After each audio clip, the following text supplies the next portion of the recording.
இருக்காங்க. And mental கிளாரிட்டியுமே நல்லா 15 வயசு ஒரு பொண்ணு மாதிரி தான் இருக்குது. ஸோ இந்த டைமில் என்ன ஆகுதுன்னா அவங்களுக்கு ஒரு மேரேஜ் ஃபிக்ஸ் பண்ணுறாங்க. ஸோ அந்த காலத்துலாம் 15 வயசுலேயே ஃபிக்ஸ் பண்ணிவிடுவாங்க. ஸோ அப்படி ஃபிக்ஸ் பண்ணும்போது ஆனால் இவங்களுக்கு அது பிடிக்கல.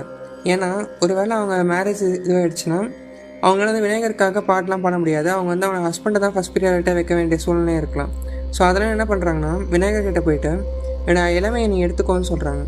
ஸோ அப்போ தான் என்ன ஆகுதுன்னா விநாயகரும் மனம் இறங்கி இந்த மாதிரி வந்து அவங்கள என்னதான் அவங்க பிறந்து 15 வயசு ஆயிருந்தாலும் பார்க்க ஒரு 60 வயசு மெம்பர் மாதிரி மாற்றிடுறாங்க. ஸோ தட் இனிமேல் அவங்கள யாரும் மேரேஜ் பண்ணுறதுக்காக கேட்க மாட்டாங்கன்னும் இனிமேல் அவங்க பிள்ளையருக்காக அவங்க மொத்த வாழ்க்கையும் செலவிடலான்றதுக்காக. ஸோ இந்த விஷயத்தை அங்கே இருக்கவங்களாம் பார்க்குறாங்க. அண்ட் இந்த கதை நம்ம ஆல்மோஸ்ட் எல்லாருக்குமே தெரியும். ஆனால் இதை நம்ம கதைன்னு தான் சொல்லிகிட்ருக்கோம். பட் ஆனால் இந்த விஷயத்த வந்து உண்மையாக சயின்ஸில் ப்ரூவ் பண்ண முடியுமா அப்படின்ற கேள்விக்கு கிட்டத்தட்ட பல ஆயிரங்கள் வருஷம் கழித்து ஓட்டோ வெர்னர் அப்படின்னு ஒருத்தர்